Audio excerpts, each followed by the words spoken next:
and especially a very warm welcome to Dr. Davidas, all the way from Mauritius, our special guest for this evening, who is going to be presenting a beautiful lecture on Swami Dayanand and Mahashivaratri. Dear friends, those of you that have come on for the first time, the Back to the Vedas series has been on for some time now. We have taken different aspects. Of the Vedas, the light of truth, and this has been coordinated and co-hosted by the Ved Niketan subcommittee of Arya Samaj South Africa. Without much ado, I would like to just quickly reflect on our special guest for this evening, and that is Dr. Dayanand Davidas. In 2013, the Cabinet of Mauritius appointed Dr. G as a chairperson of the board of the Mauritius Educational Development Company. And to hold such a position, it obviously indicates that he is a person of standing and also has a huge background in education. Dr. Dayanand Davidas has been a career educator. He is a lecturer both in Mauritius and in the United Kingdom. Currently and presently, he is the rector and manager of DAV College, Port Louis, Mauritius. Now, when one sees the word DAV or the letters DAV, one automatically identifies with Swami Shraddhanand, with Swami Dayanand Saraswati, because this was the brainchild of those great leaders to create these vidyalays or colleges so that people could be exposed to the pure Vedic knowledge. And being rector and manager of the DAV College, Port Louis, Mauritius, is quite an accolade for Dr. G. So, dear friends, as we said, the topic is very simple. It is Swami Dayanand and Shivratri. So, without much wasting of time, and also we have a renowned speaker with us, we now give you the platform, Dr. Davidas, and you can take us through Shivratri and Swami Dayanand Saraswati and the Arya Samaj. Thank you. Thank you very much. My namaste to everybody. Thank you very much, South Africa. Thank you very much, Durban. Thank you very much, this great organization. I've studied a lot of publication from this Sansthan. Thank you for giving me this opportunity to be together this evening, all right? And on a very interesting theme like Swami Dayanand Saraswati and the Mahashivaratri. We all know how connected we are with Mahashivaratri. We all know how connected we are with this great seer, this great sannyasi, this great Swamiji, who has left his imprint, who has given us the he has given us the inheritance. We are what we are today, thanks to him. I don't know where I would have been without him today, but of course not on this platform. We are on this platform today due to his blessings, because we are his followers, and we believe in him. We believe in the path he has given us. All right, and let me also bow to him at the very outset of this lecture, at the outset of this program that we are all meeting through. My namaste to everybody who is following this program at this moment in time. From far distances, I'm sure, from across the globe, locally here in Mauritius as well, there in South Africa, and many more countries, many more compatriots, many more Arya Samajis, many more listeners, many more scholars, many more people of great inquisition who are listening to me. I bow to you, my namaste to all of you. Interesting theme, the Mahashivaratri, the Rishi, Maharishi Dayanand Saraswati. You know how many Mahashivaratris have come and have gone away? We just celebrated, or we are still celebrating, the 200th birth anniversary of Swami Dayanand. So a person who lived on earth some 200 years ago, all right?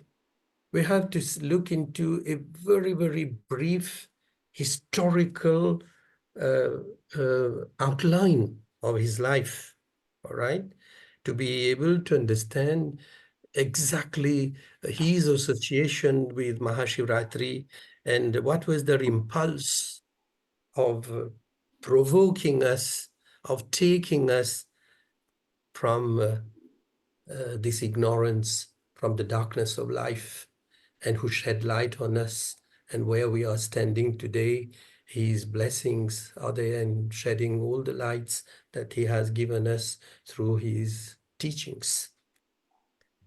12th of February, 1824, I'm sorry. 12th of February, 1824. It's a historical date. This is the date we can never forget, all right? A remarkable date. We have also the 30th of October, 1883, the Diwali night where Swamiji left us. If I am calculating it right, he lived on earth for about 59 years. The Mahashivaratri night, you know, there is a Shivratri every month, but there is one Mahashivaratri every year.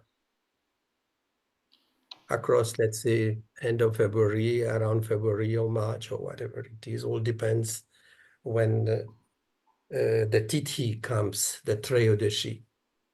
It's the dark night. It's Amavasya, the dark night. We understand his upbringing. Mulshankar, born in a Brahmin family, a Shaivit family, we understand his upbringing. A father is a father, first of all. The initiation, the culture, the love, he's the path maker. Each father would like his son to be better than him, all right? Better than him, make better progress than he has done.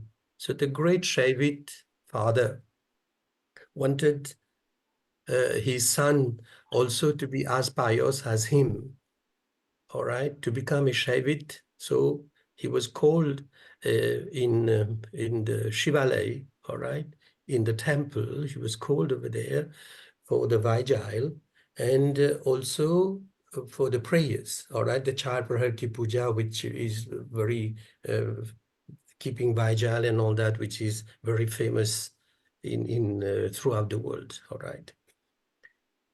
And this is the Bodh. So the Mahashivaratri on that day, for us, it became the Bodharatri. You know, when something germinates in your mind, this is the beginning of the world. This is the beginning of the creation. Without this germination, you cannot see the realization. Germination and realization, they are both connected. Something germinated. Something took birth in his mind on that day. I don't want to comment lengthily on this aspect because we have heard a lot of lectures, we have heard a lot of enlightened people speaking on this theme, all right? So there is a Murti Puja, there is the Shiva Linga, the Pindi, we call it the Pindi, the Shiva Pindi, and the puja, the offerings and everything was being done at that moment in time. That nibbling of rats shook him, all right? This is the awakening of a young boy of 13, 14 years old, all right?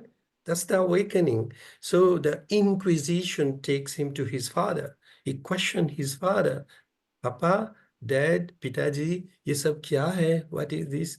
So the father was not in a position to give him.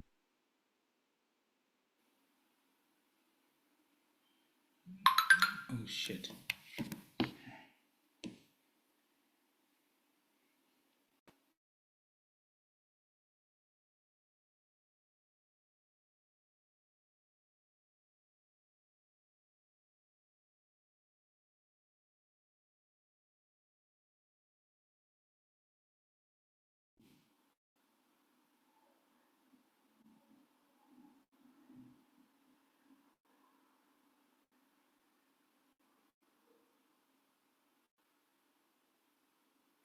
You seem to have lost the signal. Karuna, are you having load shedding that side?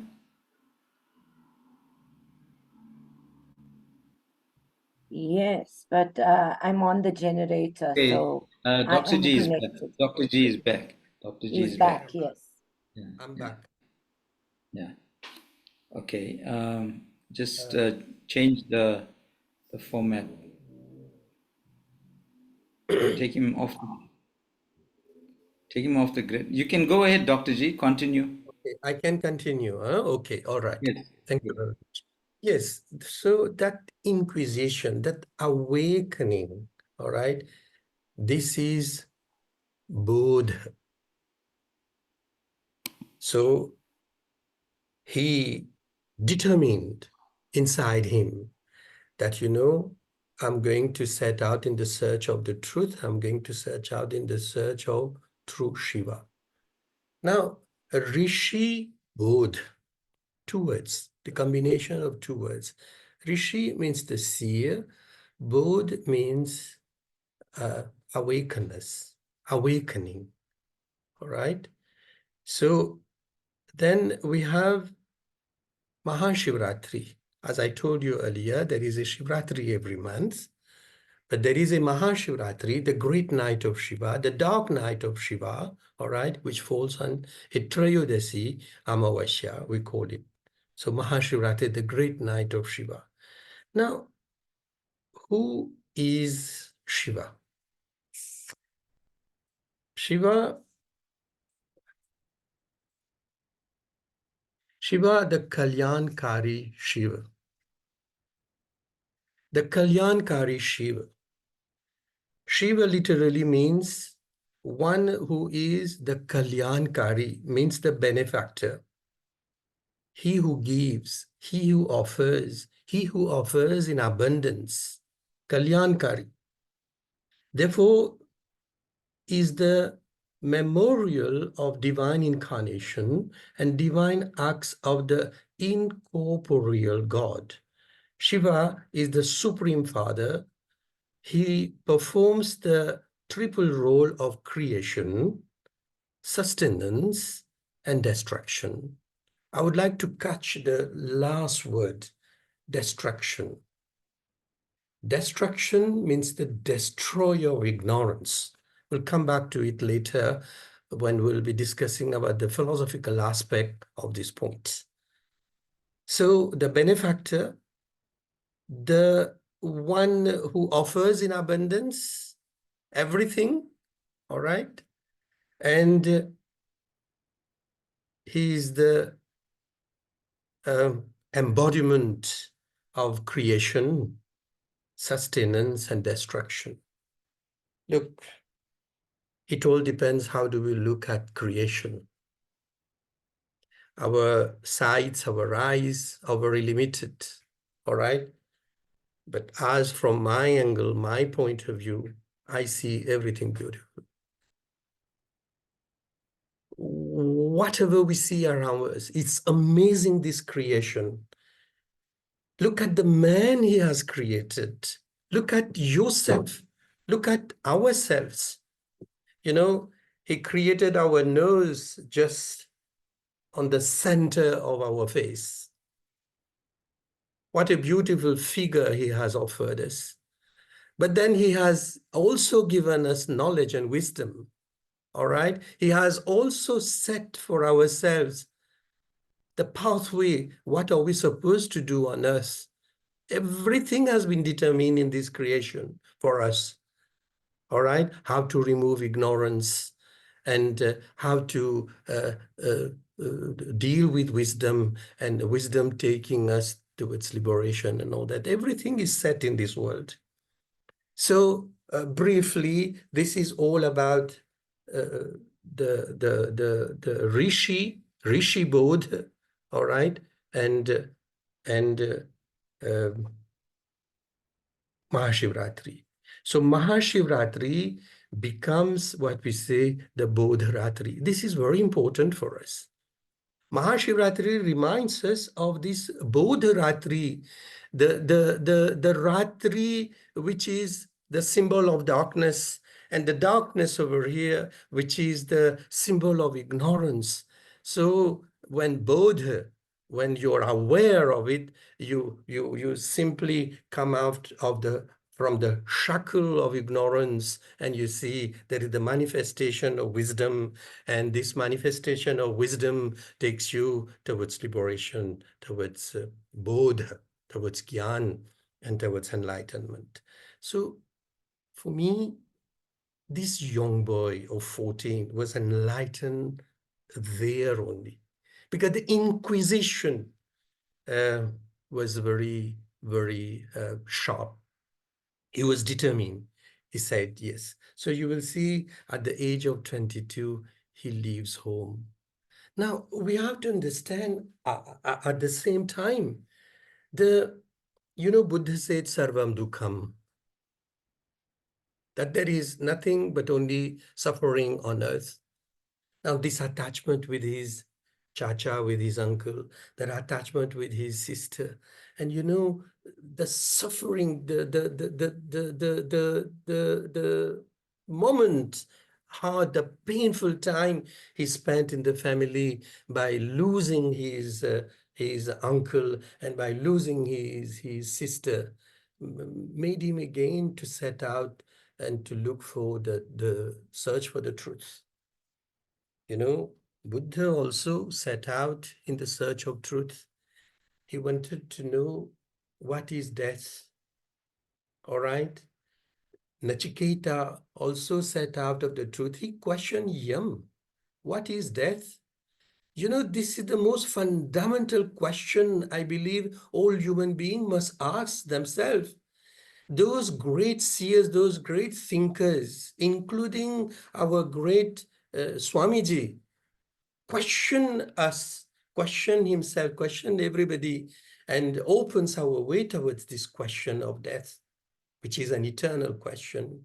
We all know the conversation between Nachiketa and Yam, the Lord of Death.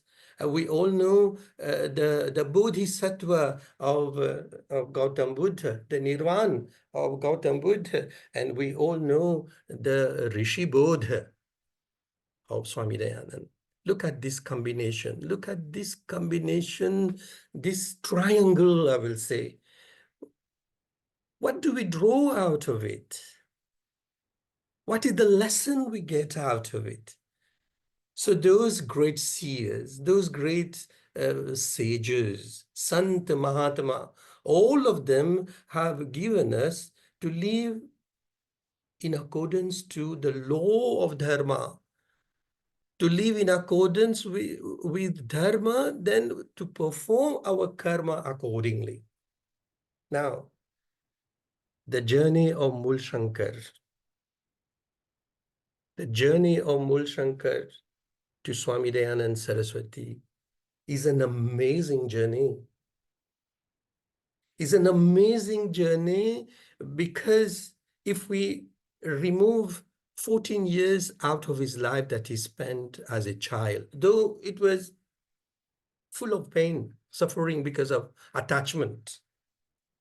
And when he embarks at the age of 22 to kindle himself, to enlighten in the quest of wisdom, in the quest of knowledge, we are left with 45 years. At the age of maturity, at around, I would say, 50 or slightly before 1 year before, he gave to the world, he gifted to the world. You see, Shiva, the giver. Shiva, the giver, Shiva, the one who will bless you with everything, including wisdom. What did Swamiji give us as a gift? The Satyartha Prakash, the light of truth. And you will see at this age of maturity, between 50 and 59 years old, this is where he committed himself in writing. And he left all those commentaries on Atharva Ved, on Rig Ved, commentaries on Rig Ved, Atharva Ved, and many, many, many other works as a gift to us. All right? Following the light of truth, applying the light of truth in our lives will certainly enlighten our life. The contribution of Swami Dayanand. I don't have words. I don't have words. That's why, you know, I coined a word like amazing, because this is my vocabulary. I can't go beyond that. All right, I'm stunned. I've been looking for words. And you know, this amazing thing, the amazing life of 45 years on earth at the service of mankind. Today, as I said earlier, we are what we are today because of him, what he has given us as gifts, and how we are enjoying this gift. Later on, I'll be questioning ourselves how enlightened we are with those gifts. Should we go back to the darkness again? That was the age of darkness. His contribution is immense. The three pillars of Arya Samaj is a matter of great consideration here. All right? The three pillars of Arya Samaj is a matter of reflection over here. Social life, all right? In the social life, I would add the Varna Ashram Dharma. Varna Ashram Dharma, the Varnas and the Ashramas, which is the real identity of an individual, has to be led in accordance to the teachings of Swami Dayanand. Because there has been great distortion in the Varnas. You know, people use the Varnas as their own property, all right? Let's say the lineage, which was wrong. The Brahmin, Kshatriya, Vaishya, and Shudra is in accordance to your karma, it's in accordance to your profession. You know, we are born with certain abilities, we are born with certain gunas, sattva, rajas, and tamas. Those gunas have to manifest to, you know, so we have to live up to their expectation, to the marga, to the path that Swami Dayanand has given us. So this is Rishi Bodh. Mahashivaratri, I'm repeating again, becoming the Bodharatri for us. This is what he has gifted us before leaving us. All right. And when did he leave? He's with us because we are living in accordance to his principles. We are living in accordance to his teachings. We'll live a very, very beautiful life if we follow all his teachings taking into consideration. He trod into almost every walk of life, be it social. This is not the platform, I can understand, to discuss all this. Someday, maybe we'll get opportunity to churn upon one by one those threads and disseminate them and impart them, share them, and enjoy them. The social aspect, education, and spirituality. Listen, at the end of life, life is spiritual. Brahmacharya, Grihas, Vanpras, and Sannyas. Sannyas, he was a sannyasi, Swami Dayanand. He is a role model. We have to follow his life. Brahmacharya, Grihast, Vanprast, and Sannyasi. At the end of the life, life is spiritual. Life is single-folded and unidirectional. Means you make your path, you make your way, you yourself. This motivation has come from him. That doesn't mean before him, other sages have didn't show us this path. No, but at the time of Swami Dayanand, there has been great distortion. This is why we call it the period of Renaissance. That period itself is called the period of Renaissance. That period is called the period of darkness, absolute darkness. Can you imagine a widow? A widow of 16 years old.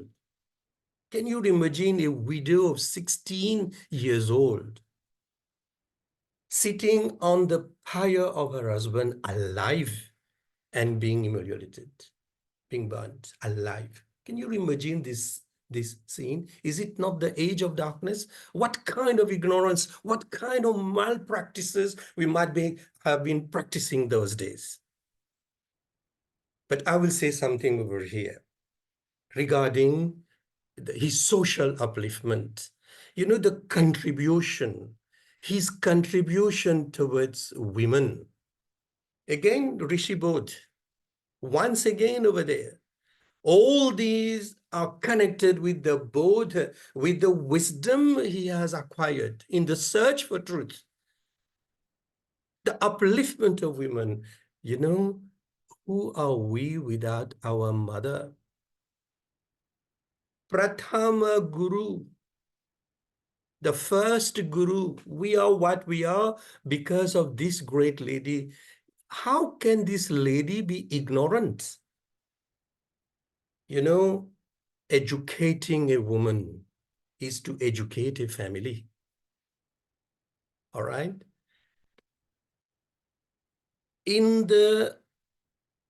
I will call her the mother first. She's the best friend. She's the one to whom you can confide to. She is the one with her wisdom and love will make you what you are. And you suppress the same person who is making you. The woman is the maker of man.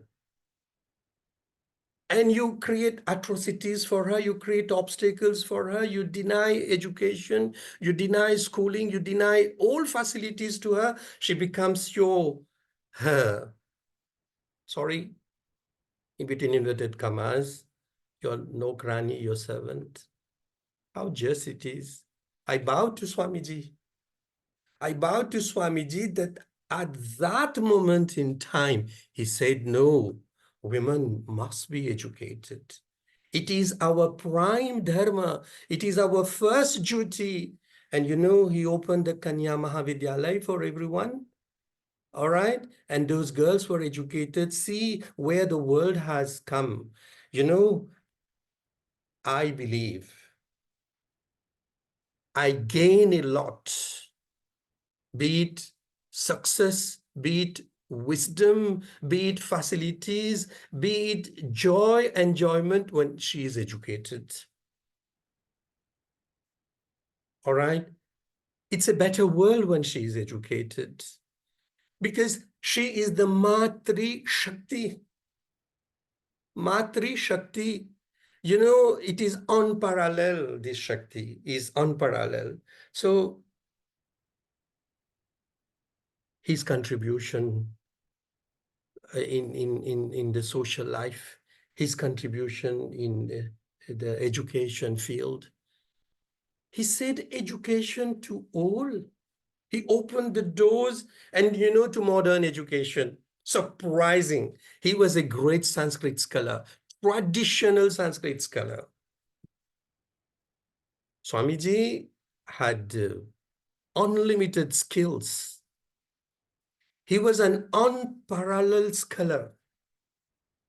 But you know, when he was advised to speak in the language of people of his time, Hindi, today we call Hindi Arya Bhasha. You see, he was a great listener. What a humility! What a humility, what a wisdom in our great Swami Maharishi Dayanand Saraswati ji. He listened to Keshav Chandra Sen. All right, and he applied it. He, you know, propagated, you know, another, you know, people became his natural followers. He didn't, you know, Christianity and others, the conversion, all right, I'm talking of, I'm not comparing. Swamiji didn't convert anybody. He naturally got followers. Atheist became theist with him. He was so powerful. His speeches, his approach was so powerful that he made friends everywhere he went. That is another thing. He was poisoned 17 times. I bow to his strength, his physical strength. Somebody poisoned 17 times, all right? So what is this? Because he was becoming a major obstacle to certain people, you know? You know, when you embark in the path of truth, this is the reward.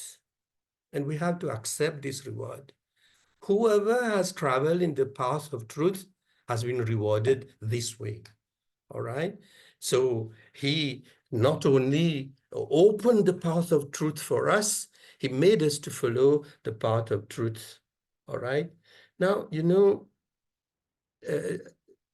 during his journey of life, it is wrong to say he convinced people. During the journey of his life, through his, you know, bhashan, through his gathering, through his speeches, it's wrong to say that he converted people, as I said earlier. He made followers, ardent followers, all right? And you will see his followers, you know, made him immortal. His followers made him immortal. You know, they have created great and giant institutions on his name, all right? And you know, if you have to give something to somebody, give him education. You're sure you have offered him something. And this is what he did. He promised his preceptor, his Guru Virjanand. You know, the poor Swami Dayanand, poor, sorry, inverted commas, he was very powerful, very rich. As an outcome, you know, he took some gloves and offered to the Guru, you know, after spending some 2.5 years at his lotus feet. He studied so much. He studied the Vedas and wisdom of the Vedas, all right? And you know what?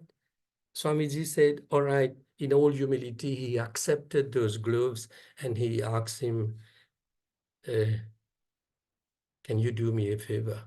Please go and remove the darkness from the lives of people. Go and educate them. go and serve them. He set out at the service of mankind from place to place, all right? Can you imagine Varanasi today, Benares then, Kashi at his time? That was the university of scholars. He descended in that arena, all right, to hold debates on the Vedas and all that. Shastras, we call it. You know, in the Kumbh Mela, you know what is Kumbh Mela? We all know what is Kumbh Mela, all right? In a Kumbh Mela, he gathered people and he spoke about the Vedas. You know, his contribution, I don't know where to start and where to finish on Rishi Bodh, all right? And you know, he, I was telling you earlier, things germinating in your mind. At the age of 14, something germinated, took birth in his mind. And he set out at the age of 22. And you know, it's only after mastering the Vedas that he attained that bodh, that wisdom made him, that bodh, all right, that learned person, the learned sannyasi. And with his great, you know, wisdom, he made us his followers. Now, the belief in one God. You know, there are, maybe this may become another debate for another time, the monotheism and the monism. Dayanand Saraswati was of the point of view of believing in one God. The Satya Chit Anand, all right, the Satya Chit Anand, the transcendental Shiva, all right, the Parabrahma. When we talk of Parabrahma, we also talk of Aparabrahma, all right? He was of an opinion of the worshipping, the believing in one God, the monotheistic approach. But as I said, this is a different debate. When we take at one point in time the monotheism and the monism will be a different debate, a different discussion, a different platform. I leave it for now. So he believed in the transcendental self, in transcendental knowledge. He believed in Paravidya. This is why his slogan became Back to the Vedas. I'm delighted. I'm delighted by your organization, where your slogan, I mean, the series of this lecture, you have named it Back to the Vedas. Back to the Vedas means Vedas is the storehouse of knowledge. That is another discussion to discuss about knowledge and wisdom, all right? Now, he initiated us towards yajna. You know, there is the self, the subtle self, and the gross elements and all that. That is another motivation. In a yajna, where we are giving the ahuti, we are giving the ahuti of the self, swaha. Apne ko yajna mein dal dena. You know, he was a tapasvi himself. He had to, you know, he sacrificed a lot. He sacrificed his entire life, we'll say, for the cause of humanity, for the cause of mankind, all right? This concept of yajna is another very important concept that we have to consider perhaps at a later stage. The sacrifices, the ahutis, they are all very, very symbolic. And you know, after each mantra we are reciting, Om Bhura Bhuva Swaha Tatsavitur Varenyam Bhargo Devasya Dhimahi Dhyoyo Na Prachodayat Swaha. सर्वस्व अपने को मैंने आहुति अपना आहुति दे देना, स्वयं का आहुति दे देना, sacrificing ourselves. So you know, over there it's a matter of yoga. It's the matter of the discipline of the mind. It's the matter of removing the ignorance. You know, he was an ardent follower of Patanjali Yoga, Yam Niyam Asan, Pranayam Pratyahar, Dharan, Dhyan, and Samadhi. And he became a sannyasi through Samadhi. All right. I've got tendency each time of thinking of Buddha, more or less the same path when I think of Swamiji. All right. But Swamiji has initiated a lot of things in us, so many beautiful values. Now, you see, talking of Satchidananda Swarup, talking of the doctrine of one supreme being, the existence of one God, talking about the attributeless God, all right? It is very, very difficult at this moment in time for you and for me, that at one time in life, we were not there. At one time in history, that such a human being who later became a sage existed.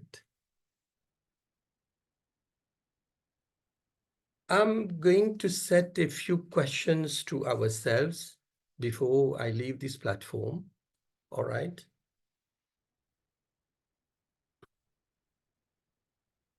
Why Swamiji is remembered today? We just celebrated his 200th birth anniversary. Why Swamiji is remembered today? Why so many tributes to him? How much did we learn from him? You know, I met a Swamiji in 1978. I came back to Mauritius in 78 for a few months. For a few months, break in my studies. I had to go back to the university, and I met a Swamiji, enlightened person. I spent some time with him. I traveled lengthwise, breadthwise the island with him. And then I asked him to initiate me, give me something. I asked him, give me something before you go. And he wrote, I still have it. It is still with me. I still have it. He told me, Pramod ji, भगवान के मानने वालों को भगवान नहीं मिलता, भगवान की मानने वालों को भगवान मिलता है. This was the philosophy of Swami Dayanand. भगवान के मानने वालों को और भगवान की मानने वालों को, there is a difference between मान कर चलना और उनके आदर्शों पर चलना. All right. So Swamiji enlightened us. You know, this mantra asato ma sadgamaya, mrityurma amritam gamaya, tamasoma jyotirgamaya. He realized it. He made it a reality. It didn't just state a mantra in our scriptures. All right. It's not a matter of decoration only. So a beautiful mantra, you know, his magnum opus, Satyar Prakash, the light of truth. His slogan, Krinvanto Vishwamaryam. These are not simply labels that we make stickers and we make banners, we decorate them. Swamiji made us to leave them in our day-to-day life. I'm very grateful to him. I as I said earlier, Maze, I don't know. I'm not able to synchronize my search the right word for that. You know, the Marga Darshan, the path of truth, Swami Dayanand has given us after this, how do we call it, the Bodharatri.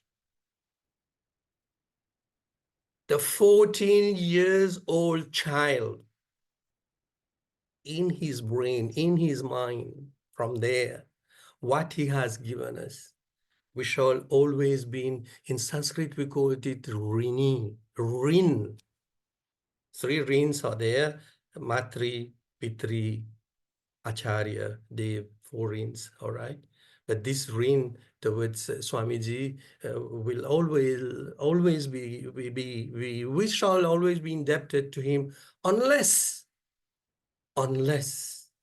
we follow à la lettre, we follow his Marga Darshan perfectly as he asks us to. Now, look at those golden rules. The 10 commandments, Arya Samaj ke 10 niyam. All right. I'm not going to take much of your time. I'm just only going to take one of those principles. All right. Vedas are scriptures of knowledge. It is the first duty of the Aryas to read them, teach them, recite them, and hear them, and read them, hear them being read. Vedon ka padhna padhana. Vedon ka padhna padhana. This is why he said back to the Vedas. You know, this one principle. There are other 9 principles, we all know about them, but this touched my heart. This touched my thoughts. This touched my brain. This touched my soul. Because the wisdom is in the Ved. Ved is derived from the Sanskrit root vidya, which means knowledge, the wisdom. भंडार है वो ज्ञान का. इसीलिए स्वामी जी ने कहा हम लोगों को कि चलो हम वेद की ओर चलते हैं, back to the Vedas. So वेदों का पढ़ना पढ़ाना, सुनना सुनाना, ये आर्यों का प्रथम कर्तव्य है, हम सभी को करना चाहिए. We all must walk in accordance to his teachings. If we have, I won't say adopted, you know, this is our right. If we have absorbed ourselves, that's the term. The moment we absorbed ourselves in the teachings and the principles of the Vedas, we attain wisdom, we attain liberation, we are free from this shackle of life and birth, and we are free from these sufferings. Both of them embarked because of the root cause of this suffering, death. Both of them. Be it Swami Dayanand Saraswati ji, be it Gautam Buddha. He attained Bodhisattva Nirvana, and Swamiji attained moksha. Thank you very much for listening to me. Dr. G, thank you for this very enlightening presentation. You know, we can sit here and we could have listened to you go on, and very motivational. You've also taken us through so much of history. You've taken us through a lot of knowledge, and at the same time, you were able to tie Shivaratri and Mahashivaratri into the lifestyle of individuals. Now, you said that you wanted to leave us with some questions, okay? And a very important question you did say is, and you said it is, what does Swami Dayanand, or what has he left for us, or what has he done for us? So we have a panel, we have 29 participants that have come on, And dear friends, we have approximately 6 to 8 minutes. So if you want to make a comment or if you want to ask a question, you can do it through the facility of the chat. Or if you want to make a comment, you could raise your hand in the reaction button, and we will give you an opportunity to ask a question or a very short comment. Okay, I'm now opening the floor for comments or questions.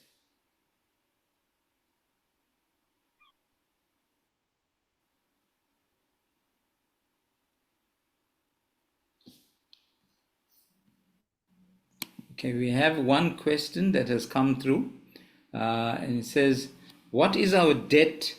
What is our debt to Swami Dayanand? This must be answered throughout this year. So, what is our debt to Swami Dayanand?" Dr. G, you want to just Yeah, enlighten us? Maybe you can. You have said it in your talk, I've but said it you can somewhere. probably, I've said it yeah, somewhere. yes. We are greatly indebted to him, and there we are. We can come out of this debt partially, perhaps, if we follow his principles and teachings. We prepare youngsters. We prepare the next generation to come. We enlighten this new generation, and we share our experiences with the reminiscences of Swami Dayanand with them. We get them to live up to the standards and to their expectations of Swamiji. Swamiji has sacrificed his entire life for us. There is the debt. This is the debt. We are not going to come out of this debt by celebrating in a few days to come Bodhi Jayanti. We call for a satsang, we call from some yajna, some Pandit Pandita will come and perform the yajna and will make some speeches and will go away. No. You know, we, this generation, our one foot is in the cremation ground. The second one has to go in the tomb. We are nearly over. Almost over. How many young people have we prepared to become stunt followers of Swamiji? You know, I'm citing a name, Sri Hansraj. I'm citing one name. There are so many, but let me take only one name. Hansraj. How indebted we are towards him. He was the true disciple of Swamiji, the founder of the DAV colleges. And you know the importance. I said if you have to donate, you have to give something to somebody, give him knowledge. Swamiji has given us knowledge. Now, we treasure those knowledge. Are we going to keep those knowledge, limit those knowledge to ourselves, or we are going to give it to this young generation? I said again, I revise myself. To some extent, largely, we can be free from his debt to some extent by preparing this new generation, all right? In this world of technology and science, all right, in this robotic world, all right, we disseminate, we inculcate that high spirituality, because I said in my speech somewhere, at the end of the life, life is single-folded, it's unidirectional, life is spiritual. Then we are guided by Swamiji, we are guided by the Vedas, Brahmacharya, Grihas, Vanpras, and Sannyas. Yagyena yagyam ajayanta deva. Yajna, sacrifice. This creation is a symbol of sacrifice. There is an ongoing sacrifice. And Swamiji followed that. He sacrificed himself for us. Can't we prepare 10 young people to face the challenges of tomorrow? Can't we prepare 10 young people, each of us, and make them people of wisdom? Introduce them Satyartha Prakash. Tell them the importance of those teachings disseminated. It was not easy for Swamiji at that moment to dictate that a Maharashtrian Brahmin to write Satyar Prakash for him. What do we take? We take the Satyar Prakash to decorate our library when visitors come. Hey, see, look, there is a Satyar Prakash collection at my place. So to some extent, I will say to some extent, we have to understand the real meaning of yajna. This is why I'm citing this mantra from the Vedas. Yajnena yajnam ajayant deva. You know, the world we are living, be it you, be it me, there is vikar, there are changes each time. Each change, each day is a new day. The day that has gone, the day will come is a new day. A tree with its leaves and branches and all that, they all change. This is the very nature of this world. But for this change, there is a yajna ongoing. There is an ongoing yajna. So God himself, the Virat, the God himself, he has sacrificed himself. And it's not that he sacrificed himself and finish, all right? There is a continuity of sacrifice for this ongoing world. So it's not that we say, all right, I've targeted 10 students today, 10 disciples. I train them. I get them to understand the philosophy, the truth, the philosophy of Swami Dayanand, the teachings of Swami Dayanand. I stop there. So my work is over. Each time this mantra reminds me that things do not stop. The day you stop, you finish. The day you hold, you finish. Yagyena yagyam ajayanta deva. Keep ongoing yagya. But yagya is also a symbol of sacrifice.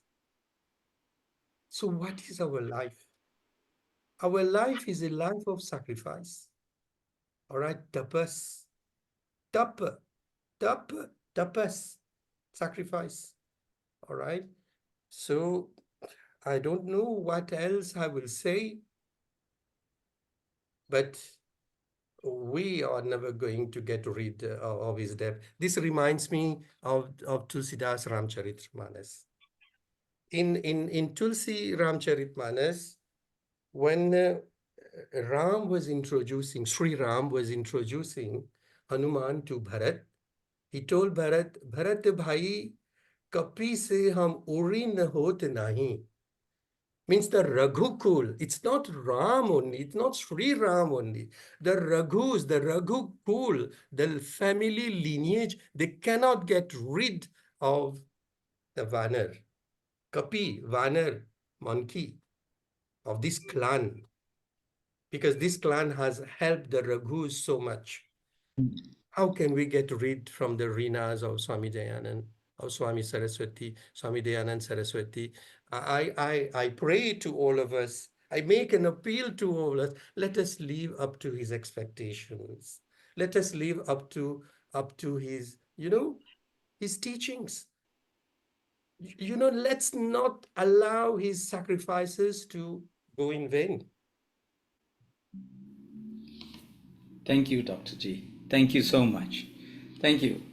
Dear friends, we're coming very close to the 1 hour mark. I would like to just quickly say to Dr.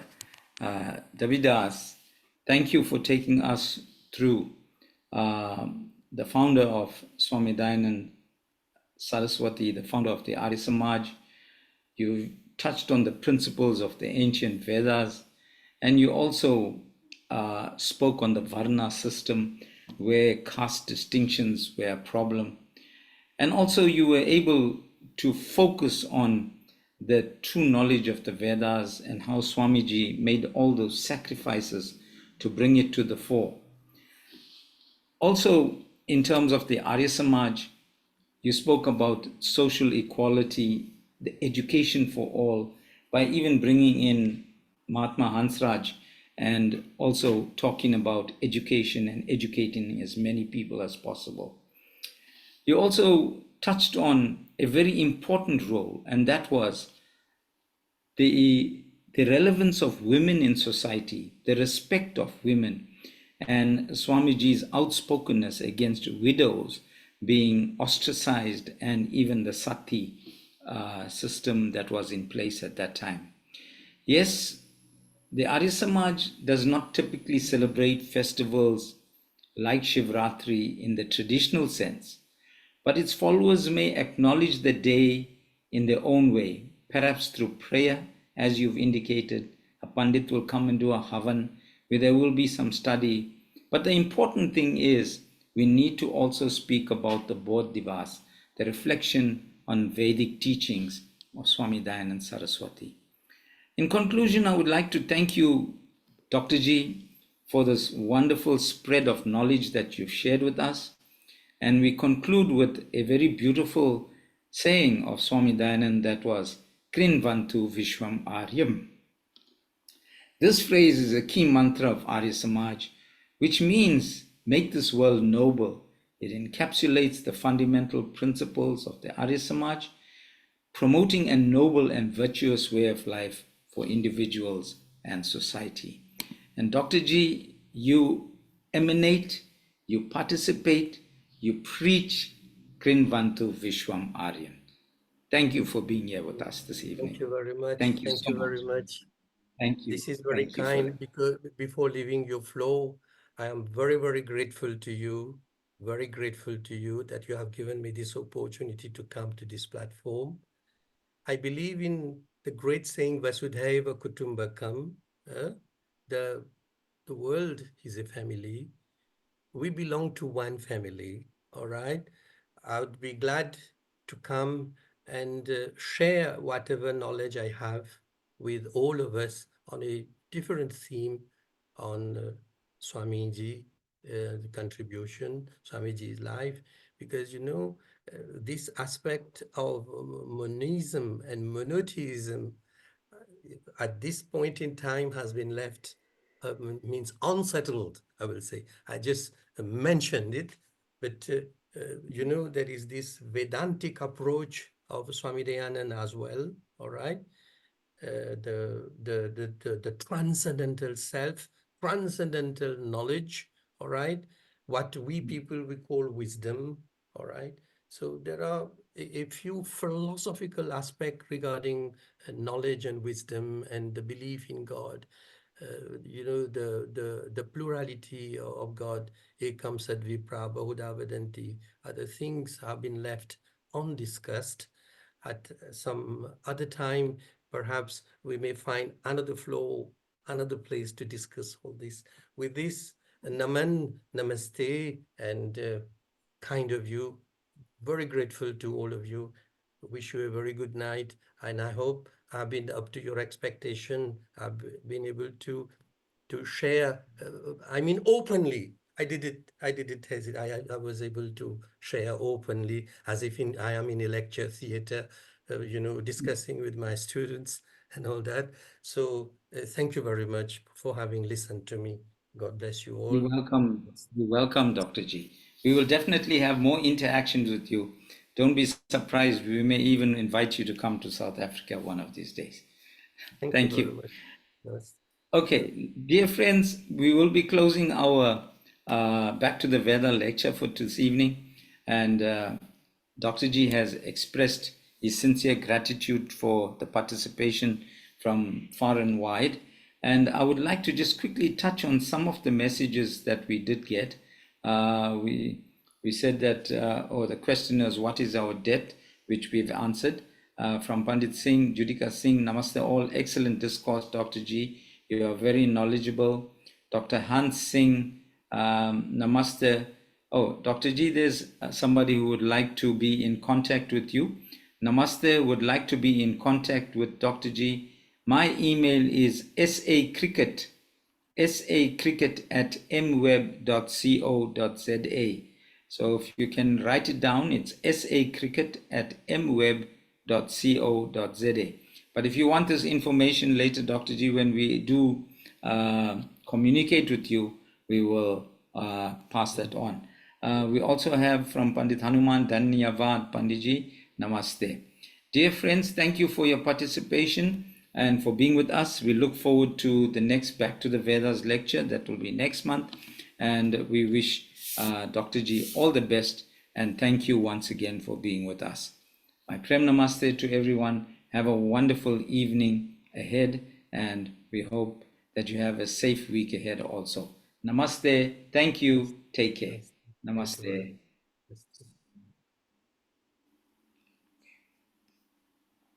We'll be closing off now, Dr. G. We will chant the Shanti Path. Om Dhyau Shantirantariksham Shanti Prithvi Shantirapah Shantir Oshadaya Shanti Vanaspataya Shantirvishve Devaha Shantir Brahma Shanti Sarvam Shanti Shantir Eva Shanti Sama Shanti Redi Om Shanti Shanti Shanti. Namaste, Namaste, Namaste.